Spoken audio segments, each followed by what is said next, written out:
안녕하세요, 여러분. 오늘도 시사와 세계 뉴스를 함께 살펴보는 시간입니다. 오늘 전해드릴 이야기는 정말 놀라운 소식입니다. 바로 한국이 봉인되어 있던 핵기술을 전격 공개했다는 소식인데요.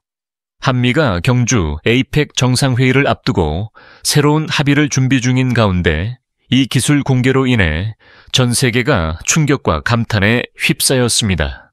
그동안 감춰져 있던 한국의 핵심 기술은 무엇이었을까요? 그리고 이 결정이 세계 에너지 균형과 국제 정세에 어떤 영향을 미칠까요? 오늘 영상에서는 전 세계가 주목하는 한국 핵기술의 진실과 그 의미를 깊이 있게 다뤄보겠습니다. 끝까지 집중해서 시청해 주세요. 지금부터 시작합니다. 지금부터 공개합니다. 휴대폰이 울렸을 때 시계를 보지 않아도 새벽이라는 걸 알 수 있었습니다. 침대 옆 탁자를 더듬어 전화를 집어들었어요. 화면에는 본부라고만 떠 있었죠. 로버트 지금 당장 들어와. 부국장 마이클슨의 목소리였습니다. 평소보다 한 톤 낮았고 긴장감이 되어 있었어요. 무슨 일입니까? 제가 물었죠. 전화로 말할 수 없어. 30분 안에 브리핑 룸으로 전화가 끊겼습니다. 저는 침대에서 일어나 옷을 챙겨 입었어요. 아내가 뒤척이며 눈을 떴습니다. 또 긴급이야. 그녀가 졸린 목소리로 물었죠. 네, 금방 올게요. 제가 대답했습니다. 아내는 더 이상 묻지 않았어요. 15년간 CIA 분석관으로 살아오면서 이런 새벽 호출은 여러 번 있었거든요. 하지만 오늘은 뭔가 달랐습니다. 마이클슨의 목소리에서 평소와 다른 무게감이 느껴졌죠. 차를 몰고 랭글리 본부로 향했어요. 버지니아 고속도로는 텅 비어 있었고 가로등만 외롭게 켜져 있었습니다. 라디오를 틀었지만 음악은 귀에 들어오지 않았어요. 머릿속으로 가능성들을 떠올렸죠. 테러 전쟁, 아니면 또 다른 국제위기본부 정문을 통과할 때 경비원의 표정이 심상치 않았습니다. 평소엔 느긋하게 신분증을 확인하던 그가 오늘은 긴장한 기색이 역력했어요. 무슨 일인지 아십니까? 제가 물었죠. 잘 모르겠습니다만 오늘은 분위기가 다릅니다. 경비원이 낮게 대답했습니다. 지하 주차장에 차를 세우고 엘리베이터를 탔어요. 3층 브리핑룸 버튼을 눌렀습니다. 엘리베이터가 올라가는 동안 거울에 비친 제 얼굴을 봤어요. 피곤해 보였지만 눈빛만은 또렷했습니다. 문이 열렸을 때 복도는 이미 사람들로 붐비고 있었어요. 핵정책과 직원들, 동아시아 라인 사람들, 심지어 국방부에서 파견 나온 인원까지 보였습니다. 이건 평범한 상황이 아니구나. 본능적으로 느꼈죠. 브리핑룸 문을 열고 들어갔습니다. 이미 60명 정도가 자리를 채우고 있었어요. 모니터 5대가 벽면을 가득 메우고 있었고 중앙 스크린에는 빨간 글씨로 긴급이라는 단어만 깜빡이고 있었죠. 로버트 여기 앉아. 동료 제임스가 손짓했습니다. 저는 그 옆자리에 앉았어요. 뭔데 이렇게 난리야? 제가 속삭였죠. 북한이 뭔가 했대. 엄청 크게 제임스가 낮은 목소리로 대답했습니다. 표정이 굳어 있었어요. 그 순간 브리핑룸 문이 열리며 부국장 마이클슨이 들어왔습니다. 핵정책 실장 2명이 뒤따라 들어왔어요. 마이클슨은 연단으로 곧장 걸어갔죠. 그의 얼굴에는 밤새 잠을 못 잔 흔적이 역력했습니다. 자, 시작하지. 그가 말했어요. 목소리는 낮았지만 단호했습니다. 스크린에 위성 사진이 떠올랐어요. 익숙한 장소였습니다. 북한 길주 핵실험 위험장이었죠. 하지만 뭔가 달랐어요. 산 하나가 통째로 무너진 것처럼 보였거든요. 분화구 같은 거대한 구멍이 위성사진에 선명하게 찍혀 있었습니다. 오늘 새벽 3시 47분. 북한이 사상 최대 규모의 핵실험을 단행했습니다. 마이클슨이 말했죠. 방 안이 술렁거렸어요. 누군가 숨을 들이키는 소리가 들렸습니다. 규모는 어느 정도입니까? 핵정책 실장이 물었습니다. 추정치 EBA 히로시키토는 히로시마급의 15배입니다. 마이클슨이 답했어요. 저는 숨이 막히는 것 같았습니다. 15배라니요. 그건 단순한 실험이 아니었어요. 실전 배치를 염두에 둔 최종 테스트였죠. 리터 규모로는 6.3을 3을 기록했습니다. 마이클슨이 계속 말했습니다. 중국 지린성과 러시아 블라디보스토크에서도 진동이 감지됐습니다. 스크린이 바뀌며 진도 그래프가 나타났어요. 붉은 선이 급격히 치솟았다가 서서히 내려가는 모습이었습니다. 저는 그래프를 응시했죠. 저 선 하나하나가 북한의 기술 발전을 의미했어요.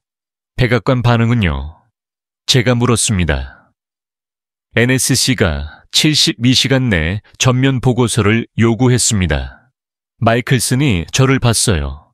로버트 자네가 한국과 일본의 대응 평가를 맡아 중국 쪽은 캐로리하고 저는 고개를 끄덕였습니다.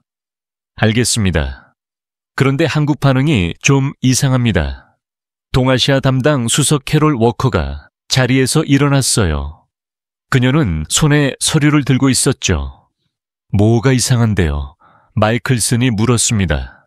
너무 침착해요. 캐롤이 말했습니다. 스크린에 한국 합참의 공식 발표문이 떠올랐어요. 우리 군은 북한의 핵실험을 즉각 탐지했으며 모든 상황을 통제하고 있다. 국민 여러분은 안심하셔도 된다. 마치 예행 연습이라도 한 것처럼 완벽한 문구였습니다. 너무 완벽해서 오히려 의심스러울 정도였어요. 시장은요, 제임스가 물었죠. 서울 증시가 거의 요동치지 않았어요. 캐롤이 대답했습니다. 0.3%, 3% 하락으로 장을 마감했습니다. 보통 이런 사건이 터지면 5%는 기본으로 떨어지거든요. 그게 무슨 의미죠? 누군가가 물었습니다. 두 가지 가능성이 있습니다. 캐롤이 말했어요. 하나는 시장이 이미 북한 핵실험을 예상하고 있었다는 것. 그건 말이 안 됩니다. 제가 끼어들었죠. 북한 핵실험을 사전에 안다는 건 불가능해요. 또 하나는요. 마이클슨이 날카롭게 물었습니다. 캐롤이 잠시 망설이더니 입을 열었어요. 한국이 이미 자체 억제력을 갖추고 있다는 겁니다. 방안이 조용해졌습니다. 억제력이요? 제가 되물었어요. 핵말입니까? 확실하진 않습니다. 캐롤이 신중하게 말했죠. 하지만 정황상 그럴 가능성을 배제할 수 없어요.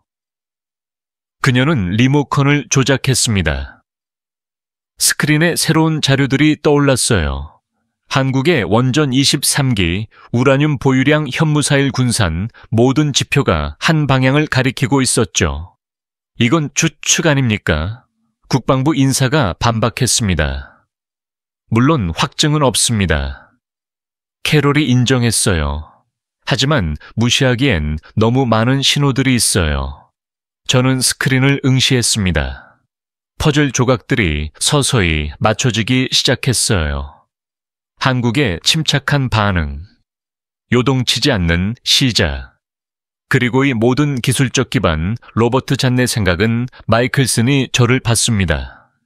기술적으론 충분히 가능합니다. 제가 천천히 말했어요. 한국은 세계 최고 수준의 원자력 기술을 보유하고 있고 미사일 기술도 상당합니다. 의지만 있다면 핵무기 제조가 가능해요. 그럼 확인해야겠군. 마이클슨이 말했죠. 그의 눈빛이 날카로워졌습니다. 어떡해요? 직접 가봐야지. 마이클슨이 저를 똑바로 봤어요. 로버트 자네가가 한국의 말입니까? 제가 놀라서 물었습니다. 다음 달 경주에서 정상회의가 열려 사전점검단에 끼어들어 기술 자문관으로 위장하면 자연스럽게 현지를 둘러볼 수 있을 거야. 저는 잠시 말을 잃었어요. 동맹국을 조사하라는 겁니까? 조사가 아니야. 마이클슨이 고개를 저었습니다. 확인이지. 우리는 진실을 알아야 해. 브리핑이 끝나고 사람들이 하나둘 나갔어요. 저는 자리에 그대로 앉아 있었습니다. 스크린엔 여전히 한국의 데이터들이 떠 있었죠. 캐롤이 제 옆으로 다가왔습니다. 믿기지 않죠. 그녀가 조용히 말했어요. 동맹국이 우릴 속였을 거라는 게요. 아직 확실한 건 아니잖아요. 제가 대답했습니다. 하지만 마음 한구석이 불편했어요. 조심해요. 캐롤이 말했죠. 한국은 우리가 생각하는 것보다 훨씬 복잡한 나라예요. 브리핑룸을 나서는데 창밖으로 동이 트기 시작했습니다. 오늘은 평범한 날이 아니야. 저는 속으로 중얼거렸어요. 다음 날 오전 저는 다시 브리핑룸에 있었습니다. 이번엔 더 많은 사람들이 모여 있었어요. 국무부, 국방부. 심지어 백악관에서도 사람이 나왔죠. 마이클슨이 연단에 섰습니다. 어제보다 얼굴이 더 피곤해 보였어요. 오늘은 어제 실험의 구체적 분석 결과를 공유하겠습니다. 그가 말했죠. 스크린에 길주 핵실험장에 새로운 위성 사진이 떠올랐어요. 어제 본 것보다 더 선명했습니다. 산 정상 부분이 완전히 함몰돼 있었고 주변으로 방사형 균열이 뻗어 있었죠. 마치 거대한 망치로 내리친 것 같았습니다. 폭발 지점은 지하 700미입니다. 핵정책 실장이 레이저 포인터로 사진을 가리키며 말했어요. 이 깊이에서 250킬톤급 폭발이 일어났다는 건 북한이 지하 핵실험 기술을 완전히 숙달했다는 의미입니다. 방사능 누출은요? 누군가가 물었어요. 미량 검출됐습니다. 실장이 대답했죠. 하지만 예상보다 훨씬 적어요. 차폐 기술이 상당히 발전했다는 증거입니다. 저는 손을 들었습니다. 폭발 당시 진동 패턴을 분석한 결과가 있습니까? 있습니다. 실장이 고개를 끄덕였어요. 스크린이 바뀌며 지진파 그래프가 나타났습니다. 1차 파동과 2차 파동 사이 간격을 보십시오. 실장이 설명했죠. 이건 단순 핵 분열이 아니라 다단계 기폭 방식입니다. 수소 폭탄이라는 말입니까? 국방부 인사가 날카롭게 물었어요. 그 가능성을 배제할 수 없습니다. 실장이 신중하게 답했습니다. 방안이 술렁거렸어요. 저는 그래프를 뚫어지게 봤습니다. 다단계 기폭이라는 건 북한이 단순히 핵무기를 만드는 수준을 넘어섰다는 의미였죠. 이제 그들은 소형화와 고위력화를 동시에 달성한 겁니다. 탄두 중량은 얼마로 추정됩니까? 제가 물었어요. 500kg의 전후로 봅니다. 실장이 대답했죠. 미사일 탑재가 가능한 수준이에요. 그 말에 방안이 또 한 번 조용해졌어요. 500kg이면 북한의 화성 시리즈 미사일에 충분히 탑재할 수 있는 무게였거든요. 사거리는요? 국무부 인사가 물었습니다. 13km입니다. 실장이 차갑게 말했어요. 미본토 전역이 사정권 안에 들어옵니다. 마이클슨이 팔짱을 끼고 스크린을 바라봤어요. 그의 턱 근육이 굳어 있었죠. 리터 규모로는요? 그가 물었습니다. 6.3입니다. 3입니다. 실장이 답했어요. 중국 지린성과 러시아 블라디보스토크에서도 진동이 감지됐습니다. 한국과 일본은 물론이고요. 스크린에 진도 그래프가 확대되어 나타났습니다. 붉은 선이 급격히 치솟았다가 서서히 내려가는 모습이었어요. 히로시마급의 15배라는 숫자가 화면 상단에 선명하게 표시돼 있었죠. 저는 그 그래프를 보며 등골이 서늘해지는 걸 느꼈습니다. 저 하나하나의 진동이 수만 명의 생명을 앗아가 갈 수 있는 힘이었거든요. 이 진도는 역사상 5번째로 큰 인공 지진입니다. 실장이 말했어요. 북한이 이제 전략 핵무기 수준에 도달했다는 명백한 증거입니다. 국제 반응은요? 마이클슨과 물었습니다. 중국은 공식 유감 표명, 러시아는 대화 촉촉구, 일본은 긴급 안보회의 소집, 남부회의 소집. 실장이 간략히 정리했죠. 한국은요? 마이클슨과 날카롭게 물었어요. 실장이 잠시 멈칫했습니다. 짧은 성명 발표가 전부입니다. 특별한 추가 조치는 없었어요. 이상하지 않습니까? 제임스가 중얼거렸어요. 바로 코앞에서 저런 폭발이 일어났는데요. 저도 그렇게 생각했습니다. 서울과 길주는 직선거리로 200km도 안 되거든요. 보통이라면 국민들이 공황 상태에 빠져도 이상하지 않을 상황이었죠. 그런데 한국은 마치 모든 게 예정된 수순이라도 되는 것처럼 담담하게 반응하고 있었습니다. 캐롤리 자리에서 일어났어요. 제가 한국 반응을 좀 더 자세히 분석해 봤습니다. 그녀가 말했죠. 스크린에 새로운 자료가 떠올랐어요. 언론 보도입니다. 캐롤이 설명했죠. 일면 톱기사지만 논조가 차분해요. 오히려 전문가들이 나와서 우리 대응 능력이 충분하다고 강조합니다. 구체적으로 뭐라고 합니까? 마이클슨이 물었어요. 현무미사일 킬체인 시스템 한국형 미사일 방어체계를 언급하면서 북한 위협에 충분히 대응할 수 있다고 말합니다. 캐롤이 답했죠. 마치 이미 준비된 답변을 읽는 것 같았어요. 시장 반응은요? 국방부 인사가 물었습니다. 서울 증시가 0.3% 하락으로 장을 마감했습니다. 캐롤이 말했어요. 보통 이런 사건이 터지면 5%는 기본으로 떨어지는데 말이죠. 저는 메모를 적었습니다. 너무 침착한 반응이었어요. 마치 이미 예상하고 있었던 것처럼 보였죠. SNS 여론은요? 제가 물었어요. 놀랍게도 차분합니다. 캐롤이 답했죠. 물론 불안해하는 목소리도 있지만 전반적으론 우리 군을 신뢰한다는 반응이 많아요. 무엇을 믿는 걸까요? 제임스가 중얼거렸습니다. 그게 바로 우리가 알아내야 할 겁니다. 마이클슨이 말했어요. 그의 눈빛이 날카로워졌죠. 로버트, 자네가 한국 쪽을 집중적으로 파고들어 왜 저렇게 침착한지, 뭘 믿고 있는지 알아내야 해. 저는 고개를 끄덕였습니다. 알겠습니다. 백악관 NSC 대표가 앞으로 나왔어요. 대통령께서 72시간 내 완전한 분석 보고서를 요구하셨습니다. 그가 엄숙하게 말했죠.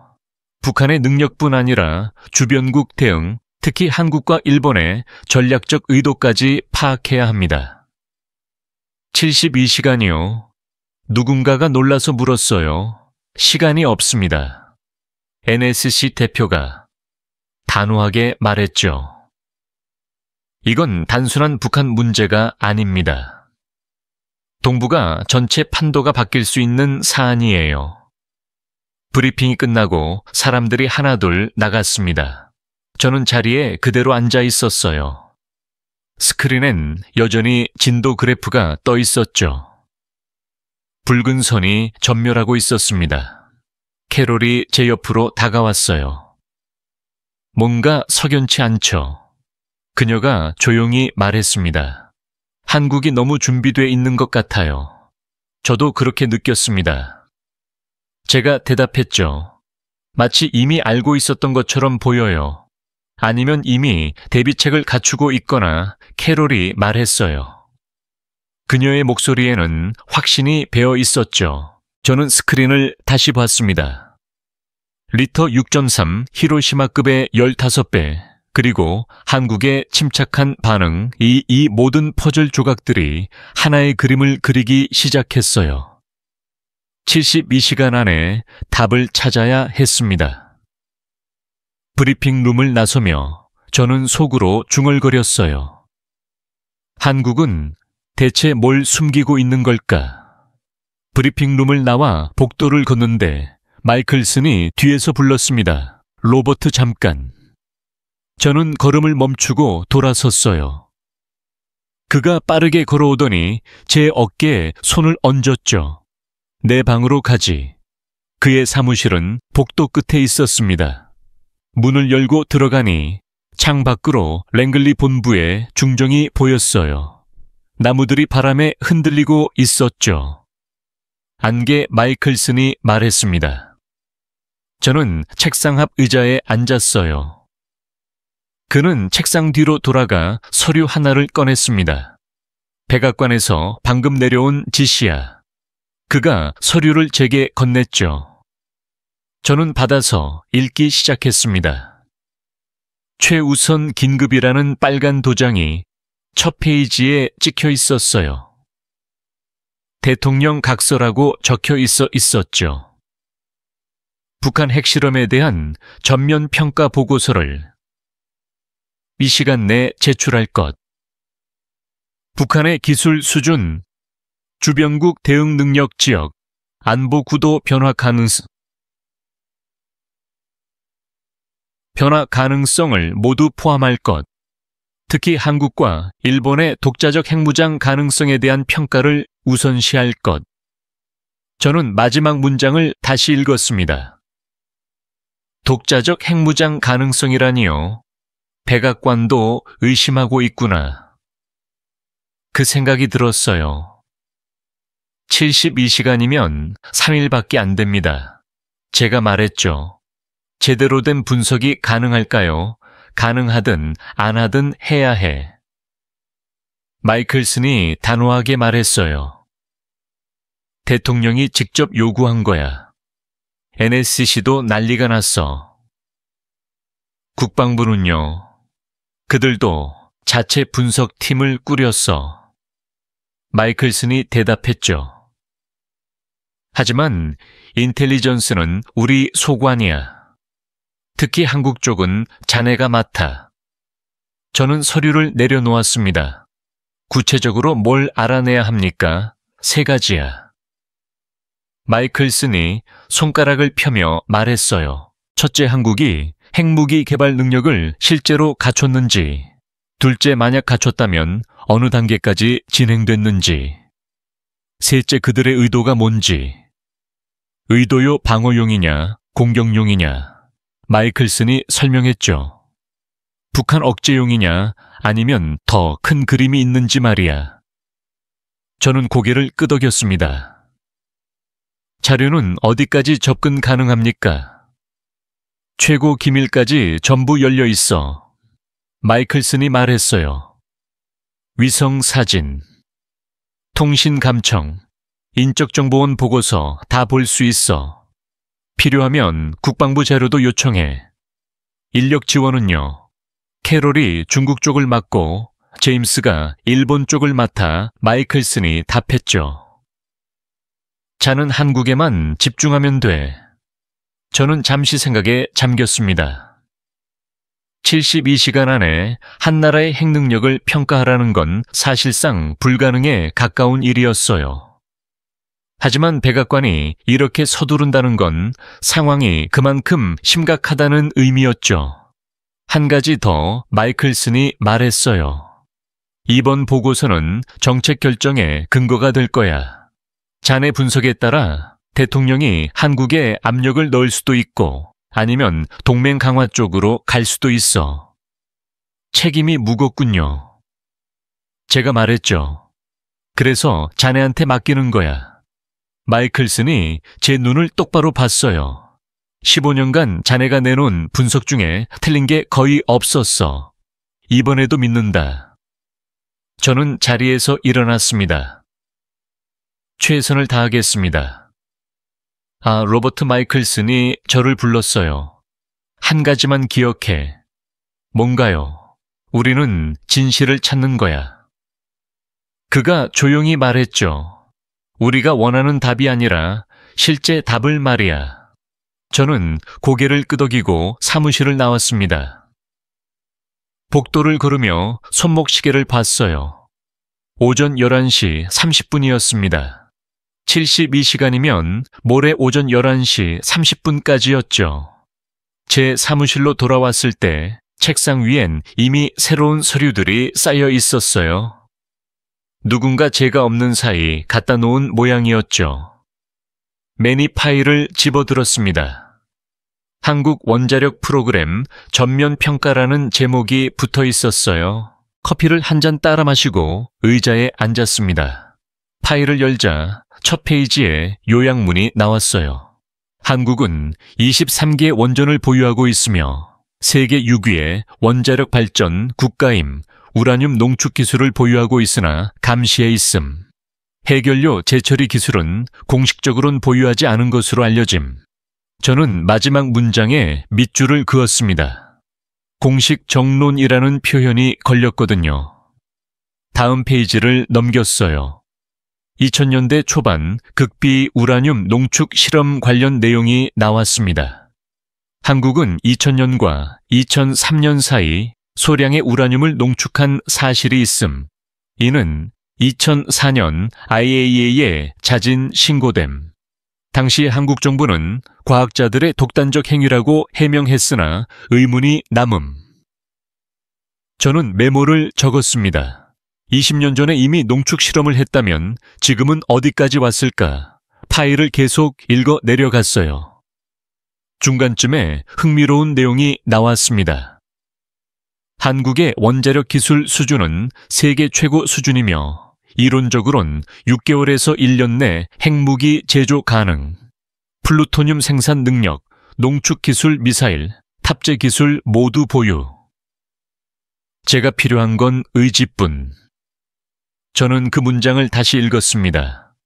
필요한 건 의지뿐이라. 그렇다면 한국이 정말 그 의지를 가졌을까요? 다음 파일을 꺼냈어요. 현무 미사일 시리즈 분석이었습니다. 상세한 스펙이 적혀 있었죠. 사거리 탄두 중량 정확도, 생산 수량, 모든 데이터가 빼곡하게 채워져 있었습니다. 특히 눈에 건 현무 시리즈였어요. 사거리 800km의 클레미 탄두 중량, 2톤 CP, 10m 이하, 지하, 벙커, 관통 능력 보유. 저는 계산기를 두드렸습니다. 만약 핵탄두를 500kg으로 소형화할 수 있다면 현무 미사일에 충분히 탑재 가능했어요. 그리고 북한이 방금 그 소형화에 성공했다는 걸 보여줬다면 한국도 같은 기술을 가지고 있을 가능성이 높았죠. 오후 3시가 됐을 때 캐롤이 제 사무실로 들어왔습니다. 진행 상황. 어때 그녀가 물었어요. 퍼즐 조각들은 많은데 그림이 안 보여요. 제가 대답했죠. 기술적으론 가능한 게 확실한데 실제로 했는지는 모르겠어요. 정황 증거는 많아. 캐롤이 말했어요. 침착한 반응. 요동치지 않는 시장. 준비된 듯한 언론 대응. 다 설명이 되죠. 하지만 확증이 없잖아요. 제가 말했죠. 위성 사진도 없고 정보원 보고도 없어요. 그게 더 의심스러운 거 아니야. 캐롤이 반박했어요. 이렇게 큰 프로그램을 우리 눈을 피해 진행했다는 것 자체가 그들의 능력을 보여주는 거잖아. 저는 고개를 끄덕였습니다. 일리 있는 말이었어요. 제임스도 들어왔습니다. 일본은 완전히 패닉 상태야. 그가 말했어요. 긴급 안보회의 3번째 하고 있대. 한국하고 대조적이네요. 제가 말했죠. 바로 그거야. 제임스가 손가락으로 책상을 톡톡 두드렸어요. 일본은 미국 해구산에만 의존하는데 한국은 뭔가 다른 카드를 가진 것 같아 우리는 그 카드가 뭔지 알아내야 했습니다. 다음 날 오전 종합브리핑이 잡혔습니다. 72시간 중 이미 24시간이 지나 있었어요. 브리핑룸엔 전날보다 더 많은 사람들이 모여 있었죠. 국무부 차관보까지 참석했습니다. 마이클슨이 회의를 시작했어요. 각 팀별로 중간 보고를 듣겠습니다. 캐롤 중국 쪽부터 캐롤이 자리에서 일어났습니다. 중국은 이번 사태에 상당히 당황한 것으로 보입니다. 그녀가 말했죠. 베이징의 비공식 채널을 통해 확인한 바로는 북한이 사전 통보 없이 실험을 강행했어요. 시진핑 주석도 화가 났다는 얘기가 들려요. 통제력을 상실했다는 뜻입니까? 국무부 차관보가 물었어요. 그렇게 봐야 할 것 같습니다. 캐롤이 답했죠. 북한이 이제 중국 눈치도 안 보는 거예요. 제임스가 일본 보고를 이어받았습니다. 일본은 완전한 위기 모드입니다. 그가 스크린에 자료를 띄워였어요. 긴급 안보회의 연속 개최돼 경계태세 격사 미동맹 강화론에 가소화 다카이치 총리가 국회 연설에서 모든 선택지를 검토한다고 했는데 이건 사실상 핵무장 가능성을 언급한 겁니다. 일본이 정말 그쪽으로 갈까요? 누군가가 물었어요. 여론이 급속히 변하고 있어요. 제임스가 답했죠. 최근 여론조사에서 핵무장 찬성이 40%를 넘었습니다. 작년만 해도 20%였는데 말이죠. 방안이 술렁거렸습니다. 일본의 핵무장은 동북아 전체를 뒤흔들 사안이었거든요. 로버트. 한국 쪽은 마이클슨이 저를 봤어요. 저는 자리에서 일어났습니다. 한국이 가장 흥미롭습니다. 제가 말했죠. 일본과 정반대 반응을 보이고 있어요. 스크린에 제가 준비한 자료를 띄웠습니다. 한국 합참 발표문 언론 보도 증시 변동 그래프 모든 게 비정상적으로 안정적이었어요. 보시다시피 한국의 대응은 지나치게 침착합니다. 제가 설명했죠. 마치 이미 준비돼 있던 것처럼 보여요. 준비라는 게 뭘 의미합니까? 국무부 차관보가 날카롭게 물었습니다. 저는 잠시 망설였어요. 이건 제 경력이 걸린 순간이었거든요. 잘못된 판단을 내리면 미국의 대한반도 정책 전체가 흔들릴 수 있었죠. 하지만 데이터는 명확했습니다. 자체 핵억제력 가능성입니다. 제가 단호하게 말했어요. 방안이 조용해졌습니다. 뭐라고요? 차관보가 다시 물었어요. 한국이 핵무기를 보유했거나 최소한 실전 배치 직전 단계에 있을 가능성이 높습니다. 제가 반복했죠. 그래서 북한 핵실험에도 침착할 수 있는 거예요.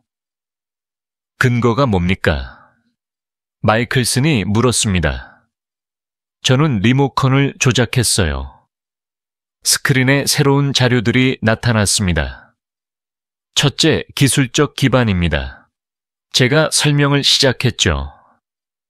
한국은 20생기의 원전을 보유하고 있고 세계 최고 수준의 원자력 기술을 갖췄어요. 우라늄 농축도 가능하죠. 2000년대 초반 이미 농축 실험을 한 전력도 있습니다. 얘 감시는요?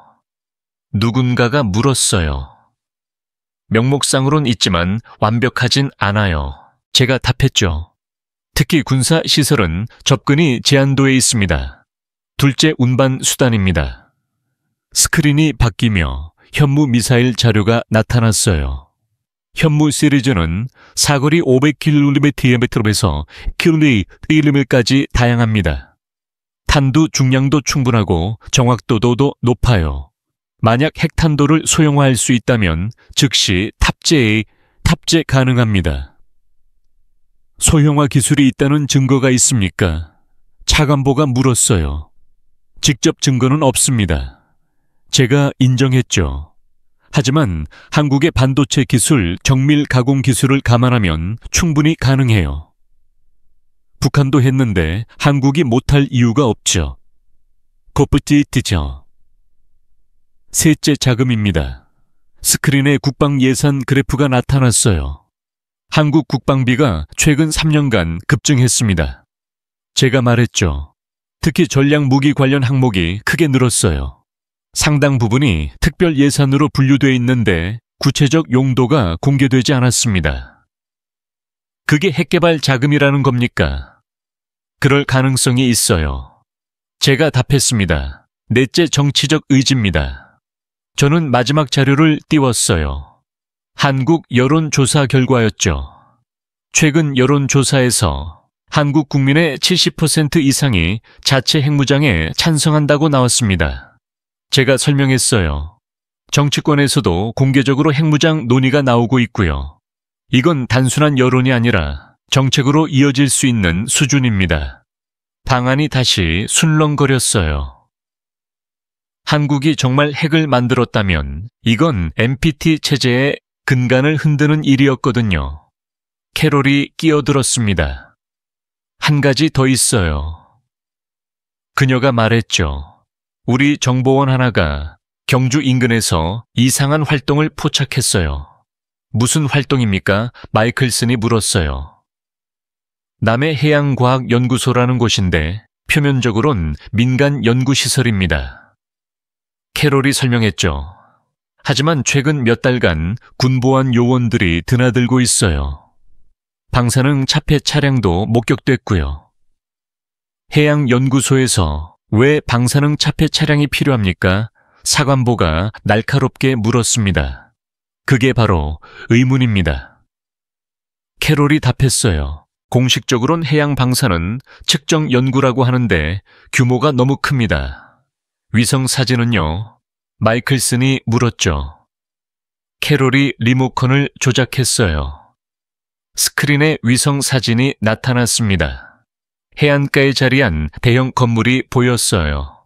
겉보기엔 평범한 연구소 같았지만 한쪽에 지하로 내려가는 입구가 보였죠. 지하 구조물이 상당히 깊습니다.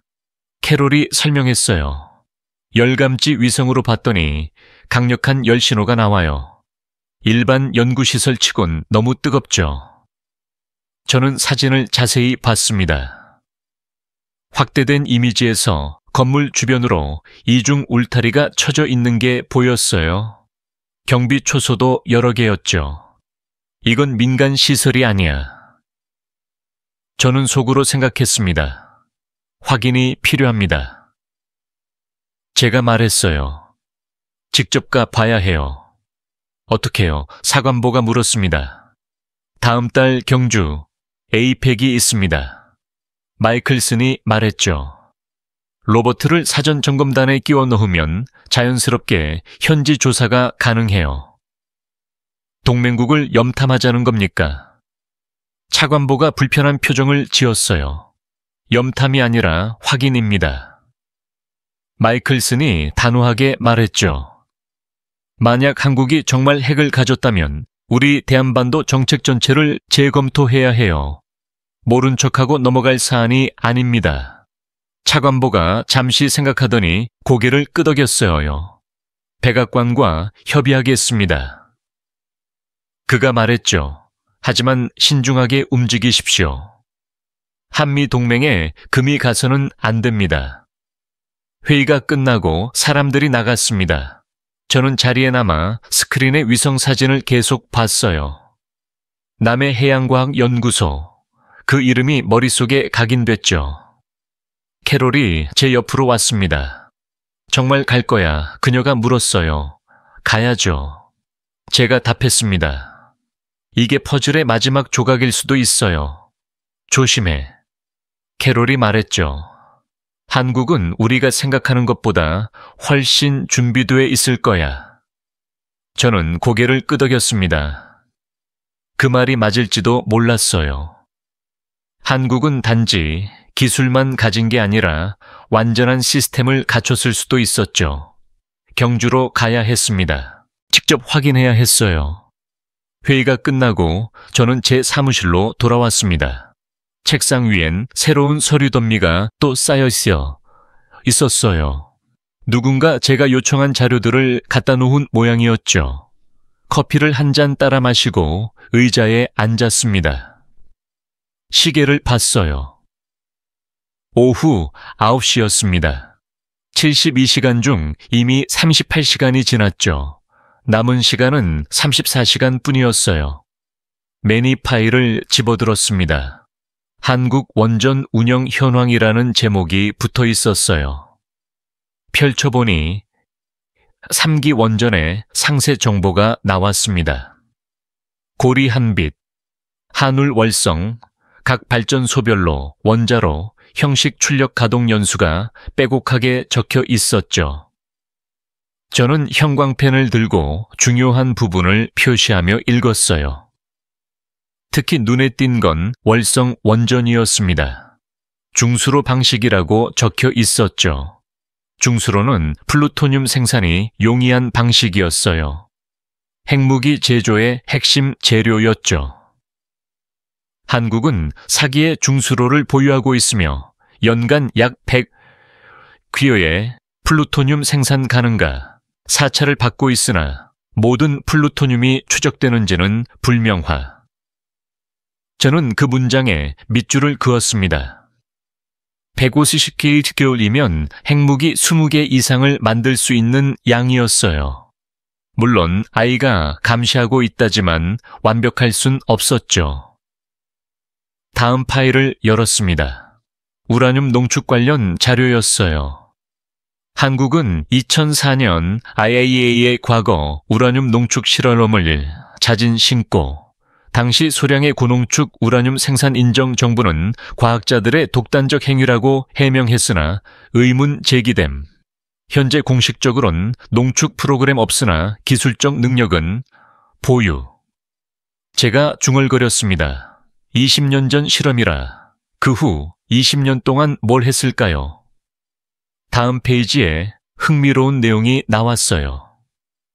한국원자력연구원은 레이저 농축 기술을 연구 중인 것으로 알려지면은 원심 분리기보다 효율적이며 소규모 시설로도 고농축 가능. 군 관련 시설에서의 연구 여부는 확인 불가. 저는 메모했습니다. 레이저 농축 군시설 확인 불가. 모든 단어가 의미심장했어요. 다음 파일은 현무 미사일에 관한 것이었습니다. 이미 브리핑에서 봤던 내용이지만 더 자세한 정보가 담겨 있었죠. 저는 숫자들을 노트에 옮겨 적었어요. 500kg의 북한이 달성했다는 핵탄두 중량과 정확히 일치했죠. 우연일까요? 아니면 한국도 이미 그 수준까지 왔다는 뜻일까요? 생산 수량 항목을 받습니다. 저는 숨을 들이켰어요. 900기가 넘는 미사일이라니. 만약이 중 일부에만 핵탄두를 탑재해도 엄청난 전력이었죠. 다음 파일을 펼쳤습니다. 한국 국방 예산 분석이었어요. 최근 10년간 예산 추이가 그래프로 나와 있었습니다. 2015년부터 급격히 증가하기 시작해서 2022년 이후 특히 가팔랐어요. 그중 저는 특별 전력 증강이라는 표현에 동그라미를 쳤습니다. 비공개 예산이 전체의 20%라니 그게 무엇에 쓰이는 걸까요? 파일맨 뒤에 분석관 의견이 붙어 있었어요. 한국 국방비 증가는 북한 위험만으로 설명하기 어려움. 특히 특별 항목의 규모가 과도함 전략 무기 개발 가능성 높으나 구체적 내용 파악 곤란 전략 무기 그 단어가 계속 나왔습니다. 저는 의자의 등을 기대고 천장을 올려다 봤어요. 퍼즐 조각들이 서서히 맞춰지고 있었습니다. 원전 23기, 플루토늄 생산 능력, 우라늄 농축 기술, 현무 미사일 900기 이상 급증하는 국방비 비공개, 특별 예산 모든 게 한 방향을 가리키고 있었어요. 책상 서랍을 열어 또 다른 파일을 꺼냈습니다. 누리호 발사 관련 자료였어요. 한국의 독자 개발 우주 발사체였죠. 누리호는 1.5톤의 인공위성을 지구 저궤도에 올릴 수 있음. 이는 ICBM 기술과 직접 연관된 발사체, 기술 유도 시스템, 재진입 기술 모두 습득한 것으로 판단됨. 저는 다시 메모했습니다. 우주 발사체 기술은 곧 장거리 미사일 기술이었어요. 한국이 인공위성을 쏘아 올릴 수 있다면 그 기술로 미사일도 만들 수 있었죠. 다음 자료는 잠수함이었습니다. 한국은 3,000톤급 잠수함 건조 중 수중 발사탄도, 미사일 시험 진행 중, SLBM은 전략 핵무기의 핵심 운반 수단님. 저는 잠시 생각에 잠겼어요. 핵 잠수함까지는 아니어도 재래식 잠수함에서 핵미사일을 발사할 수 있다면 그것만으로도 강력한 억제력이었죠. 마지막 파일을 열었습니다. 한국 반도체 산업 분석이었어요. 한국은 세계 최고 수준의 반도체 기술 보유, 초정밀 가공, 미세공접 시스템, 통합 능력 탁월. 이러한 기술은 핵탄두 소형화에 직접 활용 가능 기폭 장치의 정밀 제어에 필수죠. 저는 형광펜으로 그 부분을 표시했습니다. 반도체 기술과 핵무기가 연결되다니 생각지 못한 연결이었어요. 하지만 말이 됐습니다. 핵탄두를 소형화하고 정밀하게 제어하려면 첨단 전자기술이 필수였거든요. 모든 파일을 읽고 나니 자정이 넘어 있었습니다. 저는 노트를 펼치고 지금까지 파악한 내용을 정리하기 시작했어요. 내용을 정리하다 보니 한국은 핵무기를 이미 완성했을 가능성도 배제할 수 없겠더라고요. 저는 펜을 내려놓고 창밖을 바라봤습니다. 랭글리 본부의 야간 조명이 어둠 속에서 빛나고 있었어요. 이건 단순한 추측이 아니었습니다. 모든 데이터가 같은 결론을 가리키고 있었죠. 한국은 핵무기를 만들 수 있었어요. 아니, 어쩌면 이미 만들었을지도 몰랐습니다. 그래서 북한 핵실험에도 침착할 수 있었던 거죠. 문제는 확증이었습니다. 아무리 정황 증거가 많아도 직접 증거 없이는 백악관을 설득할 수 없었어요. 그리고 미국의 대한반도 정책을 바꿀 수도 없었죠. 저는 다시 캐롤이 보여준 위성 사진을 꺼냈습니다. 남해 해양과학연구소, 그곳에 답이 있을 것 같았어요. 경주로 가야 했습니다. 에이펙 사전 점검이라는 명목으로 현장에 들어가 직접 확인해야 했죠. 휴대폰을 들어 마이클슨에게 문자를 보냈습니다. 경주행 준비하겠습니다. 언제 출발 가능한지 알려주세요. 답장은 금방 왔어요. 모레 오전 비행기 상세 일정 내일 전달 조심해. 저는 휴대폰을 내려놓고 다시 노트를 봤습니다. 퍼즐의 윤곽이 보이기 시작했어요. 이제 마지막 조각을 찾으러 갈 시간이었습니다. 이틀 후 저는 덜레스 공항에 있었습니다. 마이클슨이 직접 나와 있었어요. 그가 서류 봉투 하나를 건넸죠. 신분증과 초청장이야. 그가 말했습니다. 자는 백악관 기술 자문관 자격으로 가는 거야. 에이펙 사전 점검단에 합류하는 거고 저는 봉투를 열어봤어요. 로버트 데이비스, 백악관 국가안보회의 기술 자문관이라고 적힌 신분증이 들어있었죠. 사진도 제대로 박혀 있었습니다. 임무는 명확해. 마이클슨이 낮은 목소리로 말했어요. 의전과 보안 점검하는 척하면서 그 연구소 주변을 살펴봐. 직접 들어갈 순 없겠지만 최대한 가까이 가봐. 위험하진 않을까요? 제가 물었죠. 동맹국이야. 마이클슨이 씁쓸하게 웃었어요. 아직은. 하지만 들키면 곤란해. 한미 관계에 금이 갈 수 있어. 조심하겠습니다. 마이클슨이 제 어깨를 잡았습니다. 로버트, 이건 자네 경력에서 가장 중요한 임무가 될 거야. 잘 부탁해. 저는 고개를 끄덕이고 탑승구로 향했어요. 14시간짜리 긴 비행이었습니다. 비행기 안에서 저는 경주 관련 자료를 다시 훑어봤습니다. 에이펙 개최소, 주요 일정 숙소 배치. 겉으로는 평범한 사전 점검 자료였지만 제